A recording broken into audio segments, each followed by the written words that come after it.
Hello children, today we will learn about movements of the earth. After watching this module, you will be able to define and describe rotation.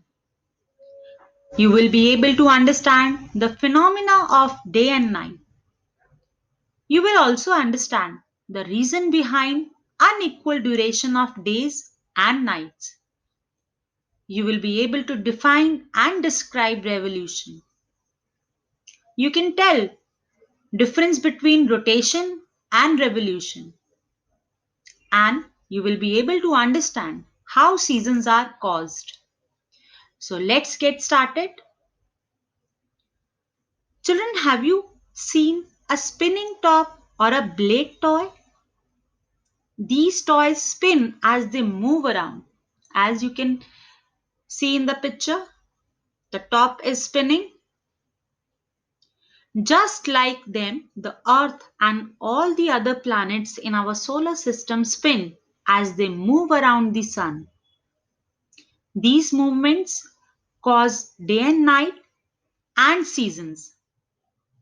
So let's learn more about these types of movements.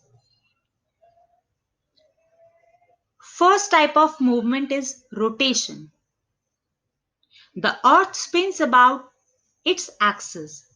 The earth's axis, as you know, is an imaginary line that passes through the poles. The spinning of the earth about its axis is called rotation.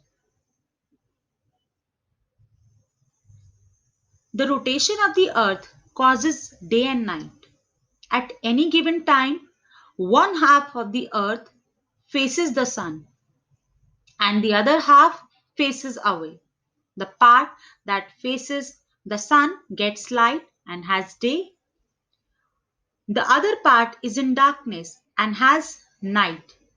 As the earth spins, all parts of it have day and night by turn. The earth completes one full rotation in 24 hours. Got it? Children, when we look out of the window of a moving train or car, we notice that things like trees and houses seem to move in the opposite direction. The same thing happens when we see the sun from the earth. The earth spins from west to east. So the sun seems to move from east to west in the sky. We say the sun rises in the east and sets in the west. Now, time for an amazing fact. You know, Venus and Uranus rotate from east to west. So, on these planets, the sun rises in the west. Can you tell me which is longer, day or night? Days and nights are not equally long throughout the year. Let, let's see why it happens. Imagine a line running around the middle of the earth. This line is called the equator. It divides the earth into two equal halves, the northern hemisphere and the southern hemisphere. The earth's axis is a bit tilted, as you may see in the picture. So one of the hemispheres leans towards the sun and the other leans away. The hemisphere that leans towards the sun gets sunlight for a longer time and has longer days. The other hemisphere has longer nights. Only at the equator, where the two hemispheres meet, are the days and the nights always equal. Now, let us learn about the second type of the movement of the earth, that is revolution. As the earth spins about its axis, it also moves around the sun along a fixed path that is called its orbit. The movement of the earth around the sun is called revolution. The earth completes a revolution in about 365 days and 6 hours. We call the period of 365 days a calendar year. The 6 hours that are not counted add up to 24 hours, that is one day in 4 years. This day is added to every fourth year, making it a leap year. So, children, a leap year has 366 days. It has 29 days in February instead of the usual 28. Now, time for another amazing fact.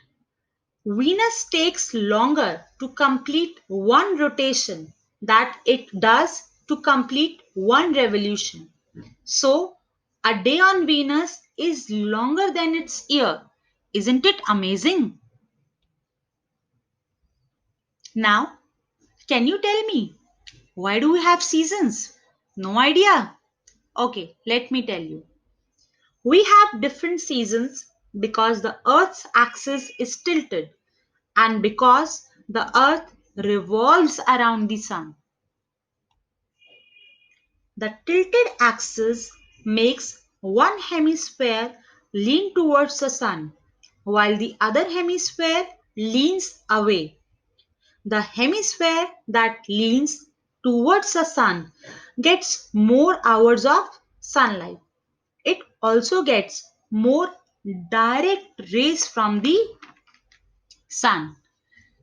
These rays heat more as they fall on a small area. So, this hemisphere has summer. As you can clearly see in the picture, the hemisphere that leans away from the sun has short days and gets slanting rays.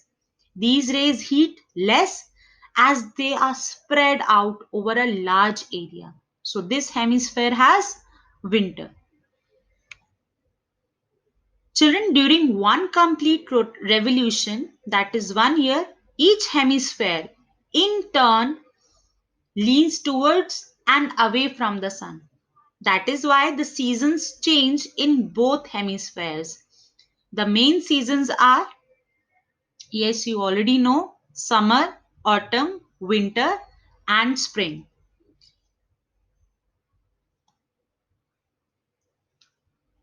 Look at this diagram carefully.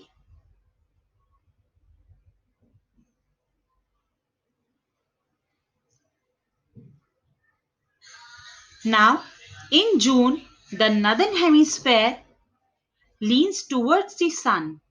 So it has summer. The days are long and the nights short.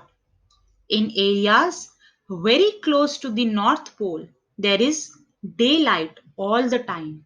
The southern hemisphere, which leans away from the sun, has winter during this time. The days are short and the nights long. In areas near the South Pole, it is dark all the time.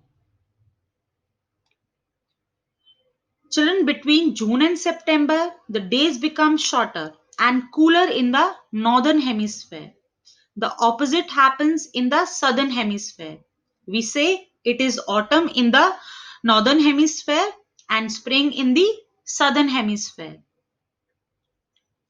In December, the southern hemisphere is tilted towards the sun and has summer. The northern hemisphere has winter during this time. Now, between December and March, the days become longer and warmer in the northern hemisphere. In the southern hemisphere, the days become shorter and cooler. It is spring in the northern hemisphere and autumn in the southern hemisphere.